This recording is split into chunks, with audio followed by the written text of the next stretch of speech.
Welcome to episode 9 of the XDI Experience Live Show. Early start over here in Southern California. The sun has risen, there's clear blue skies. Today, we are hitting straight at the heart of making things happen, understanding your customer and understanding your people in order to accelerate, innovate, design, and manufacture. Yes, it's all about people performance and success through EQ plus IQ.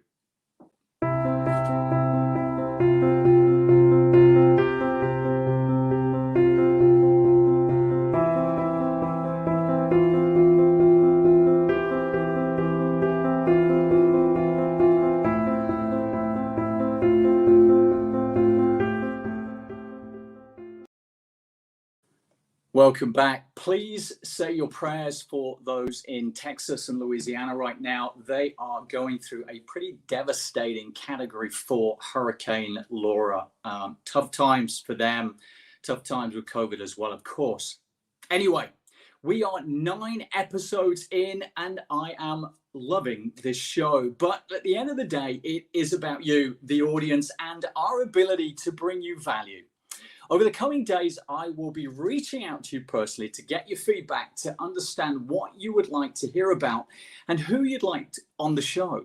A big thanks in advance for your feedback. In the meantime, please, if you look below, there is a comment section. Grab hold of it, make it your own, make your comments, ask your questions. We want to talk, we want to discuss, agree, disagree. It's all good for me. It's all about collaboration and the pursuit of a better way of doing things. Okay, let's get into the show. I am joined today by one of the most accomplished people and organizational development experts. As Senior Vice President of Learning and People Development of the $89 billion Reliance Industries, Puru has 15 years of cross-industry development. So, if you're ready to get into this, welcome to Rajagopalan Purushothaman, aka Puru. Ready, set, go. 80% of success in life, in every walk of life, professional and personal life, is driven by emotional intelligence, which has been proven by research. In my opinion, the best gift that you ever can give to your next generation is to teach them to manage emotions.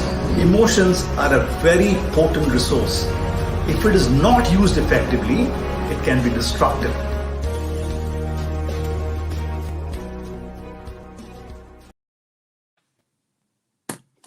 Puru, come on in. Hey, good day to you, sir. Good evening, I think, isn't it? How are you? I'm doing well, Andrew. Thank you very much for having me in the show. It's always a pleasure. Shouldn't the curtain be raised? You got a nice curtain in there as a backdrop. Good job. Been looking forward to this. Today we are changing it up a little. We're going quickfire round to explore some of the biggest companies in the world and what actually happened to them. Then we are jumping into the main discussion around EQ plus IQ equals success. What is EQ? What's the problem with EQ? And what do we have to do about it? And then we have a whole bunch of questions already in and hopefully several more coming in during the course of the show. So let's get started. You're up? You ready? Absolutely. Good. Okay, so first up, we're going quick fire. We are looking at some of the most famous organizations. Why was their demise? The problem, I guess, in business is not really disruption due to technology or changing customer preferences and needs, but it's been the kind of inability to actually see it, accept it, and change. So let's prime the clock. Are you ready to go? We're going to give you 3 minutes to get through 4 organizations. We're waiting for that clock to get started. We're on a 5 countdown. Any second now, we're going 4, 3, 2, 1. Let's go. Puru, Blockbuster. Remember them? Absolutely. A big name in the olden times.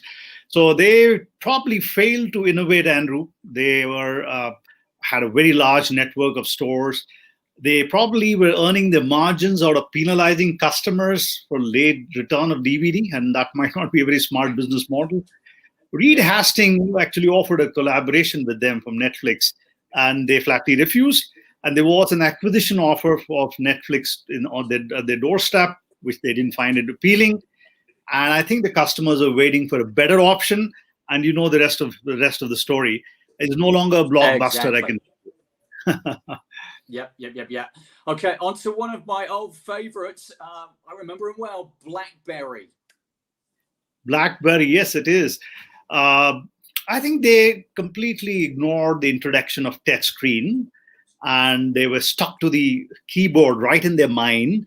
They probably expected the customers to change rather than they changing, though the technology was evolving and they could have figured that out very much. In fact, Apple swept away the market right under their feet. I think it was too late for them to recover. So that, I think, was the story of BlackBerry. Exactly. Apple took it. On to the good old days of Kodak. Kodak is such a popular name with about a significant market share. I think I want to recall one interesting anecdote. One of the engineers in Kodak came up with the first digital camera to them and offered that as a product. So the management said, okay, photography without films, it's a cute idea, but don't share that with anyone else. So that was the response. And you know what the price that they paid for it. So I think sometimes we get clouded as individuals and organizations. We get clouded by our strength, and we are not able to see the world outside pretty well. So sometimes success clouds us so badly. I think they fail to recognize the digital photography, the tsunami of digital photography, and they were hesitant to change the business model. They expected the customers to still walk into their outlets to print their photographs. It never happened. They were waiting for eternity. Yep. And I think they didn't respond quickly. They didn't impress quickly to changes. Good. Okay, on to the last one. Indie time. Remember this one well as well. Tower Records. Tower Records was a pilgrimage destination for music lovers. A lot of celebrities used to spend time there because of the wonderful ambience. But the challenge was they failed to recognize the online music coming their way, and they failed to respond quickly. So it's inability to see the outside world, the customer preferences, changes which is happening around you, the failure to observe and understand and change according, as you rightly said. Yeah, got it. You're in the clock. Nice job. Well done. So thanks for that. We have one question that doesn't necessarily, it's a comment that kind of doesn't necessarily agree with you. Apple, the iPhone, was beautiful and brought entertainment. BlackBerry replied with the Storm. I remember that was good. It looked really good, but it didn't work. They tried, they failed, and they were demoralized. They couldn't pick up their people to really fight on. That's what they think. What do you think? So let me respond emotionally, intelligently to this question. The fact is, it probably later turned out to be a storm in the teacup. So the issue was that they were aware of the touchscreen coming in, but they stuck on to the keypad for much longer than they ought to do, and that was their peril. So sometimes they miss the bus, and once someone takes a lead in the market, it's difficult to catch up later. So I think it's being proactively understanding customer preferences and needs. That's what the problem was. Got it. One of the main offices just around the corner from me. They are doing pretty well. They're coming back. One here from Alkesh. Innovative at the right time, but then stopped, thinking they had the answer forever. Laugh out loud. Thank you, Alkesh. Yeah, I tend to agree with you. But they are coming back.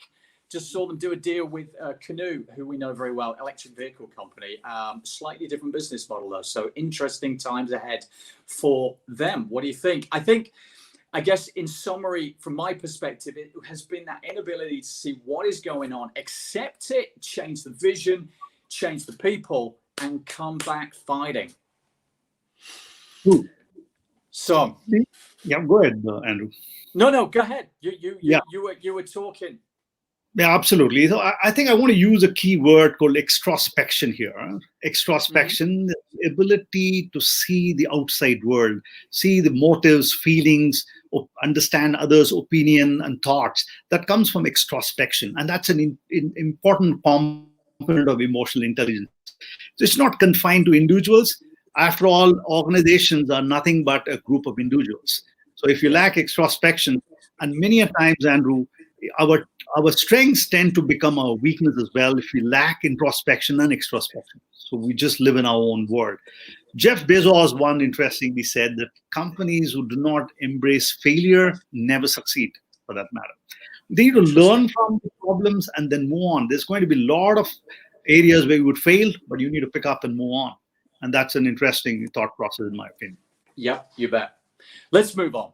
So step back for a few minutes, if you would. What exactly is EQ, and why is it so critical to our business cultures? And even organizations sometimes lack empathy. It's not confined to individuals. As I mentioned, as a group of individuals who run companies. Organization decisions are ultimately made by human beings who need empathy. I would like to narrate a story of a CEO, for that matter, whom I know very well. I worked with him. He was a very intelligent man in the conventional sense, very high in IQ, very good in reasoning and analytical skills. The challenge was that he was inconsiderate to others' opinion, to his own peers and team members. I was personally involved in coaching him, and there was some intervention design. But if people don't resolve to change, there's nothing is going to help them. So ultimately, he had to unfortunately step down. And there's a lot of stories of this kind that people with very high IQ are not very good in understanding people. So that's the challenge. Yeah, I get that. But honestly, most powerful entrepreneurs build their businesses by doing things their way, going with their guts, ignoring the naysayers. It's that kind of relentless approach. Why would they actually listen to others? It's a very popular argument that whether it's Steve Jobs or any popular people, they said they had the thoughts in their mind and they used to drive it. But in the long process, it's a two-way process. It just cannot be one-way traffic.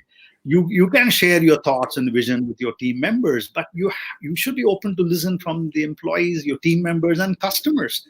Yeah. So it cannot be a one-way traffic in my opinion. It's a give and take. The law of nature operates in give and take. There's not an exception, Andrew. Agreed. You know, to me, it's part of building at scale, because if you want to go from one person to a team of 6 to managers, to senior managers, to a C-suite, you either give responsibility, lock, stock, and barrel to your people, or you stay small. You stay as a one-man band. If you want perfection and you want everybody to be absolutely perfect, just do it yourself. Anyways. Very true.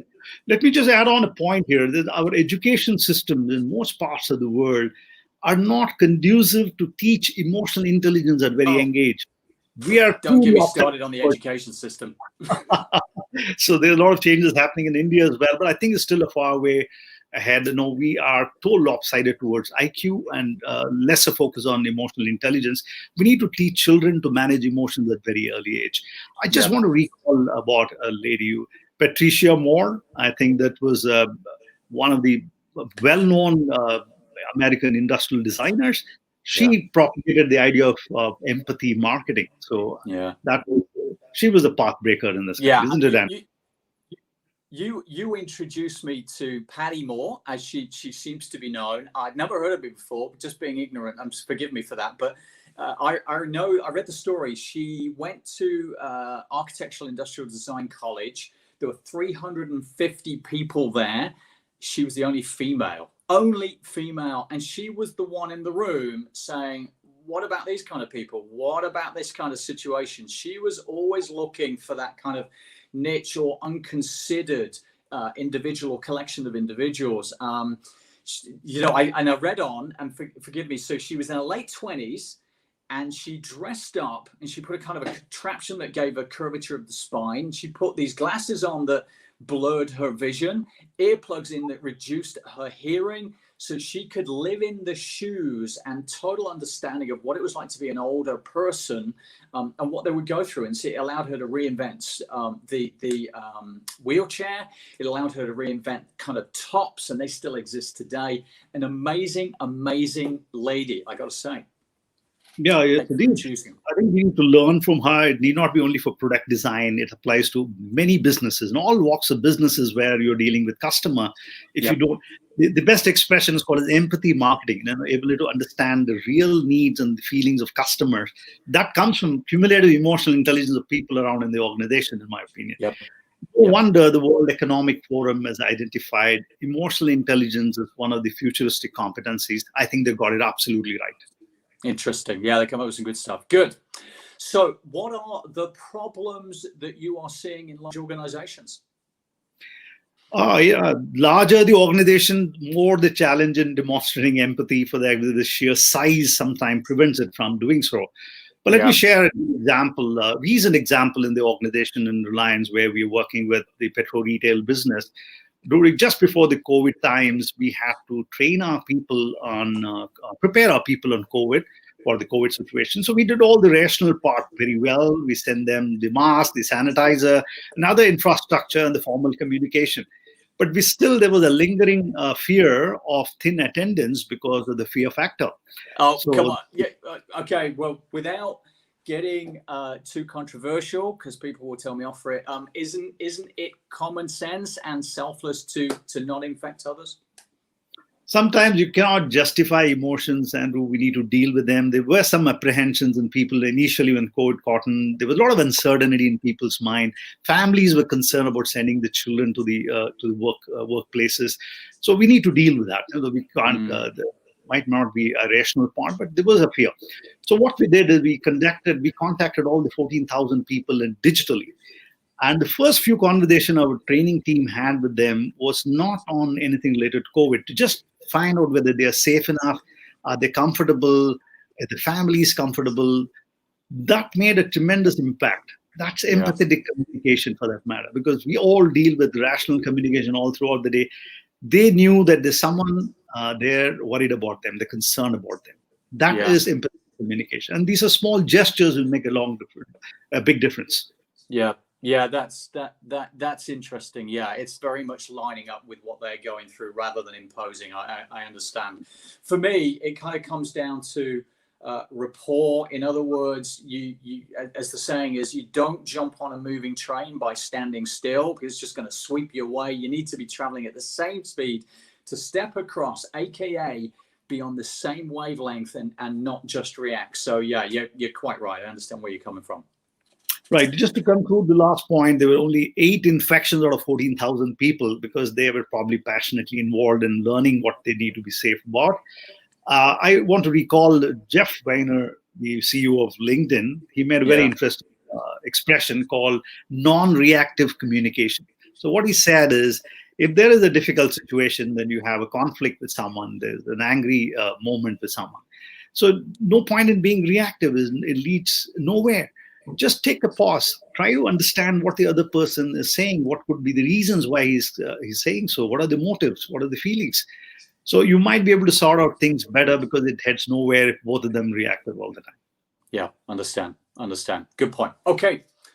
So the last week, we've been talking of solutions in managing change in individuals and organizations. We've been discussing kind of the turnarounds. The people who are now, they had a hit and they've come back.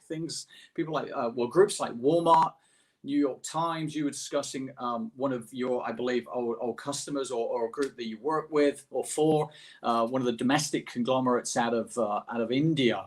I guess what we concluded was that these were groups that saw it as it is. They confronted positively the war that was in front of them. What have you seen from the ones we were talking about? So you got Walmart, New York Times, Bajaj. Tell me how you see that. They are very good examples to learn from, Andrew. They are examples. They did face change, and they fought against all odds. They understood the environment, they understood the customers very well, and made changes and are probably able to, they are well in the path of success. I might not claim them to be absolutely successful, but I think they're in the right track. We talked about Walmart as well. So they have a very good chance of success. I believe it's more commendable for an old organization who've been operating for decades to make a change and transition in the new age businesses than a startup doing the change. They had to make a cultural change. The organization change is much more challenging. So I would say they are knight in the shining armor in the fast-changing business world. These case studies that we were talking about right now. Got it. Got it. Okay, let's just talk specifically about Walmart. With the pending domination of Amazon, what did they do? What did they get right? I think the Harvard Business Review sums it up very well. It says that Walmart is increasingly becoming a digital winner. They also summarize the point that they are pretty fast going in their e-commerce business. And what's so good about such a large organization is that they are enhancing their digital experience periodically. They're doing it better and better every day. So there's an intent for changing. Got it. Okay. So real quick one then. New York Times, not so long ago, I remember I was living in a condo and they used to lay out the newspapers in the corridor. And I'd go out in the morning and they'd see them, I'd step over them, and they'd come back in the evening. And guess what? They were still there. People weren't reading them. So with the possible eradication of the newspaper, what is going on with New York Times? They seem to be really prospering. I think they were faced with a tough situation. Somewhere between 2010 and 2015, the advertising revenue fell from $60 billion to $20 billion. That's a huge drop. Yeah. I think they successfully managed an online subscription and they put in some good online content and they were able to catch up with the customer base even now. The subscription base is good and I think they were doing pretty well. They managed the transition well as well. Or was it the Trump effect? Andrew, it's election time. So first of all, let me explain to you that I do wear masks. He brought attention to them. Let's be honest. He really did. The second is, for this particular purpose, being election time, I shift the mask towards my mouth and I would like to be quiet on that. Oh, okay. Okay. No, he's wearing mask. Yeah, let's be truthful. Anyways, you were talking of Bajaj Automotive out of India, big group, never to be underestimated with I'm not sure the last count, 1.5 billion people. So what did you see from Bajaj? It's very interesting. I personally was involved in this organization about 2 decades back when they're going through this transition. It's a pretty old company, 1945 when they were born. And they were literally a monopoly, making scooters, and there was no other option but to buy from them. You had to wait for several years to buy a scooter from them with advanced money. Suddenly, they faced with international competition, with international brands. They made a very successful transition. They recognized the changing trend from a movement from scooters to motorcycle, which was not their core competence, but they built their whole organization towards it. Now they're holding 16% of the market share and targeting for 25% in the near future. I think that's a great story. Yeah, that's really big. Okay, good. So that's some of the turnaround stuff. Let's get practical. What does it take to change organizations, to change people, and how do we bring in the empathy culture? It's a combination of 2 things. One is introspection and extrospection. So let me decode this word, not to use some heavy word. The fact that introspection is the ability to understand your own self, your emotions, your feeling, your strengths, your weaknesses within organization and within individuals. And extrospection is exactly doing the same with the outside world, ability to observe other people's feelings, sentiments, motives, needs. When your antenna is open towards inwards and outwards, you tend to understand and make right decisions comparatively better, for sure. That's what is important in managing. So all the other examples that we talked about failures, the failure of introspection or extrospection in the organizational level and individual levels. Interesting. Okay. I want to get practical. Let's get away from introspection, extrospection, which I know you understand passionately. Let's get down in the trenches. How do we actually make it happen? True, Andrew. I think I'm writing a book. Is going to be published very soon. It's at the editor's desk. It's called as Emotional Intelligence: Reaching Escape Velocity in Digital Era. You'll find much more content on that, but just let me give a snapshot of that. I want to explain driving emotional intelligence. And driving emotional intelligence is nothing but implementing emotional intelligence with the analogy of driving a car. So when you're driving a car, at times you need to brake. So here, if you're finding a situation not in your favor, you apply brake, take a pause. As simple as that. So when you take a pause, a lot of wisdom dawns upon you. that sometimes we don't give that space for giving that pause. After giving this pause, look at the mirrors, look at the rear mirrors, look at the side mirrors when you drive. That's for your own safety. But here, look around people's situations around. Look at yourself, look at the people around, look at the situation. And that will give you better wisdom to make choices. Then comes changing the gears. So when you when you understood the situation well, you need to act. And sometimes you need to ignore. Sometimes you need to postpone. That choices is when you make changing the gears. And those people who give an excuse that they're driving an automatic car, so I would suggest they use the pedal. Or an electric vehicle, please. Electric vehicle, please. No excuses. Use an accelerator pedal instead of the gear if you don't relate to that. Okay. The next would be follow the rules, just like you need to follow the traffic rules and you have consequences. You follow the traffic rules of empathetic communication, especially in tough situations when you are challenged, when situation not in your favor, yet you maintain empathetic communication, differentiates the ordinary from the extraordinary.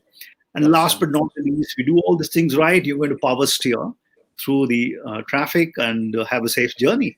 So that's what I call as driving emotional intelligence. You'll find a lot of other stuff in the book with much more details. Love it. Love it. Love the automotive analogy. It's one that I would use. I've got to say, it's so appropriate in many, many ways. I've met many managers who do not drive things forward. They frequently spend most of their time looking in the rear view mirror about how they've always done things and just reapply it once all over again. Of course, when you're looking forward, things are changing all the time and you need to adjust and, you know, not live in the past and start looking towards the future. Bring through the good points. Great. Thank you for that. So before we jump into Q&As, everyone, please, Q&As, ask questions. We've got Puru here, one of the world experts on EQ plus IQ equals success. I want to come to you, Puru. We have got and yourself here. You're all about EQ. You're all about empathy as a platform and method for success. You've a chance to ask a few thousand people something, anything, whatever you want to ask. Hopefully not what you're going to have for dinner, but hopefully something good. Anything you want to ask? Yeah, I think there's a good opportunity. Instead of asking, I would probably give an opportunity for people to introspect. I just put up, oh, wonderful. The image is already there. Thank you very much for this. Okay. So please, the question is, who would you choose as a leader? And you've got traits on option A, listed under option A. You have traits listed under option B. So kindly read through these traits and introspect and choose which is the person whom you like to choose as your leader, number one. Yep. To then ask a question, why? And also find out which of these traits are linked more to emotional intelligence and which are more linked to IQ. And why did you make the choice? So it's a more opportunity for introspection rather than me giving a recommendation. Awesome. Awesome. So please pick option A or pick option B. Very good. Look forward to that feedback during and after the show. I'd love to hear what you learned from that. Good. So let's move into Q&As. We certainly had a few coming in before the show. I'm not sure what we got coming in during the show. Let's go to Q&A. Let's see what first question is from Sequoia Dutton. What's been your hardest change or retraining experience in enterprise and why? Right. This was the initiative was called as Work Smart, Andrew. It happened about 6 years back. We realized that the processes that we have been prescribing to our store operations in Reliance Retail when I was heading the Reliance Retail Academy was not working well. So instead of prescribing processes sitting in the comfort of our offices, we decided for 2 weeks, the senior managers and cross-functional team went and took up work at the store, and we took up different responsibility and literally worked in the store. When we worked, we found out, I'm not exaggerating, it's more than 700 observations that we found. Either the process was inappropriate, or the process didn't exist, or something that we couldn't, the frontline person would not be able to execute it with lack of infrastructure. So we came back and redrafted all our processes. We call it as Work Smart, changed all the content again, and retrained 12,000 people in a matter of 3 months. And I would call it as empathy to the highest order, because when you live the life of a frontline associates, you better empathize better. You understand where the shoe bites. Yeah. Fortunately, Andrew, we got the Asian Human Capital Award from Singapore for the best case study of learning and development for the decade for this initiative called Work Smart. So that was my most precious experience in change management. Great. Very good. Very good. Thank you, Puru. Next question. We got another question come in. Okay, Barrett Lonius, what are the skills you've seen in great leaders? Emotional intelligence, without any doubt, because that's what we've been talking about all this while. But the four things which I'm going to say probably stems from emotional intelligence as well. Ability to listen and understand. And we talked about it quite often in this session. Be non-reactive. We already discussed that once. Yeah. Able to stand by their word and hold on to their values in difficult situations. Interestingly, let me tell you, and I've dealt that in my book as well, if people lack self-regulation as a competence of emotional intelligence, they will breach their values much more often. So that's important to hold on to the values, whether it's empathy, which we already talked about, and the other components of emotional intelligence in terms of self-motivation and self-regulation, self-awareness, all are important, but these are transactional evidences that I see from very good leaders. Excellent. Very good. Okay. Any more questions we got? One from Prathana Liano. How much of a business success depends on the management's balance of EQ and IQ? Thank you. IQ is anyway provided, feeded with us right from engage. I am not at all concerned about IQ because you cannot get into a university without IQ. You cannot get into an organization without IQ. So my concern is not IQ, not that it is not important. So in fact, Daniel Goleman put the ratio of 80-20. 20 is IQ and 80% EQ. And the other dimension is as and when you grow up in the organization from an individual contributor to a senior level, the importance of EQ goes up more and more.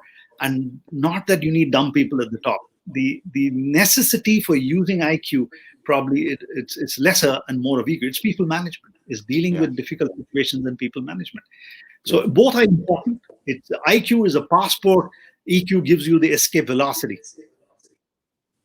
Nice. Very good. Okay. Next question. We got any more? Prathana, thank you again. Also, we hear about EQ in corporations. How about good old politics? Yeah. I think politics deserves it the most, in my opinion. If the political leadership were empathetic, I think we wouldn't have poverty in this world anymore. So it's a very badly needed skill. I know some politicians who are genuinely empathetic and they do a very good job, but they are more of exceptions. But the world is more driven by economic sense and rather than not by social service in the true sense how politics started in the initial part of politics. But empathy is extremely important for political field. I understand. Yeah, I kind of read that question as a slightly on the negative side. You know, the amount of politics that go on and games that people play. It's I guess really the responsibility of leadership to squash that as soon as they possibly can through transparency and, as you say, empathy and getting everyone to think the same way and stop competing, so to speak. So interesting. Right. Any more questions coming in? One from Venugopal. Thank you. What is upskilling and reskilling from EQ plus IQ perspective? Right. So let me focus on EQ because IQ is laid, a good foundation is laid in your education system in many parts of the world. Good news is that we can start training yourself on emotional intelligence at any age of your life. Unlike researchers indicate that IQ stagnates by the time you're age about 18 to 20 years. It doesn't develop so strongly subsequently. They are incremental changes. But EQ can be developed at any age and it can be gained, but I would not request you to wait until the age of 80 to do that. There are exercises which I prescribe in the book, which would help you develop your EQ. There are two components, building EQ and driving EQ. Building EQ is a very deep subject. It comes out of a lot of practice and it is achievable. It's not complicated, I can tell you. Interesting. It's kind of learning a new language. It's really embedding it, isn't it? Making it a habit, I guess. Very good. Any more questions? Do we have anything else? One from Aurelian Morel. What emotions are important for performance and success? So emotions are a very broad word. If you break down emotional intelligence, there are 5 components. So each one of them are important for that. You cannot segregate one. It begins with self-awareness, which we talked about, introspection, self-regulation, able to manage your emotions in the difficult situation. If you do these 2 well, you're good in self-motivation. That means you can inspire yourself, you can drive towards, you're result-oriented. If you manage all the 3 selves, then you are higher chance of being empathetic, and also you're good in social skills. So all the 5 components are equally responsible for your success. It's important. It's very difficult to pick up one sub-component of emotional intelligence and say that's what makes you successful. Yeah. And they are linear in nature. They lead in one into another. Great. Very good. Very good. Any more questions? One from Viswanathan.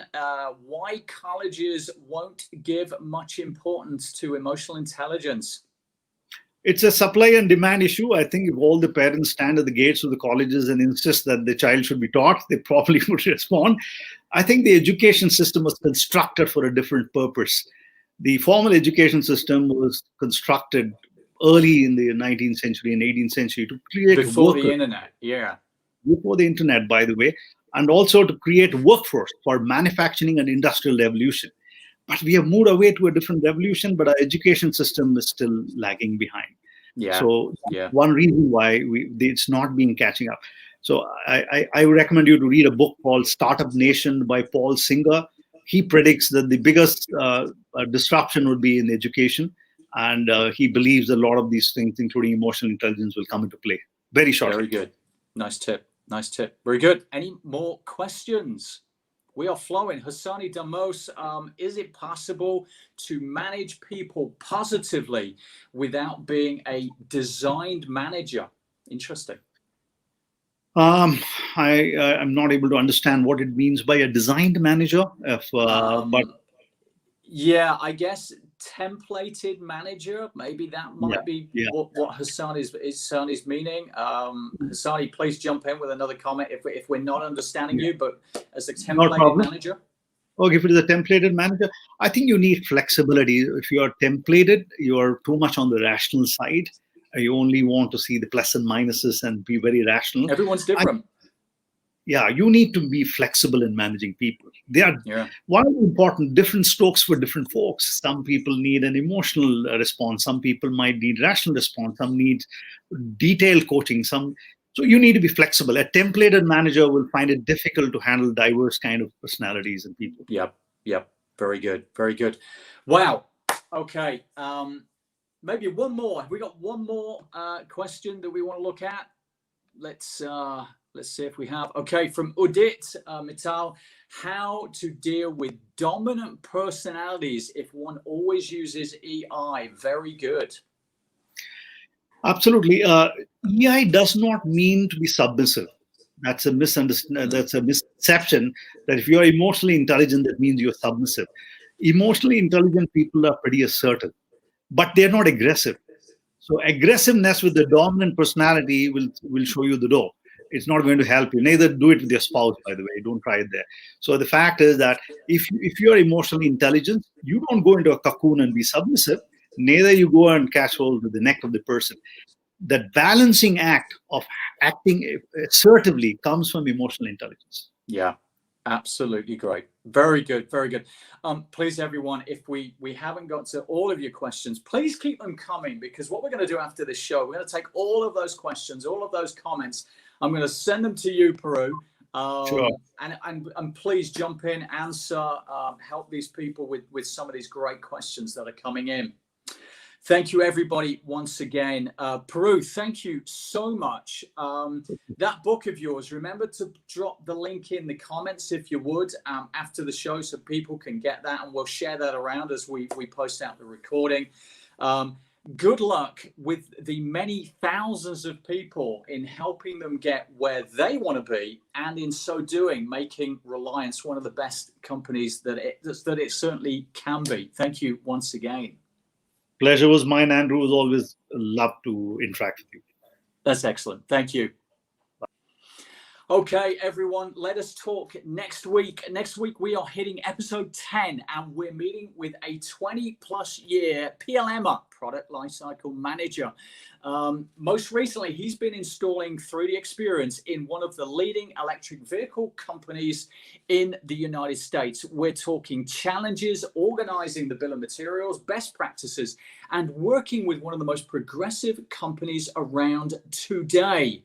Have a great few days ahead. Next week, we will see you back at 9 a.m., but on Friday, that's 9 a.m. Pacific, 11 a.m. Central, 12 p.m. Eastern, 1800 in Europe, 21:30 in India.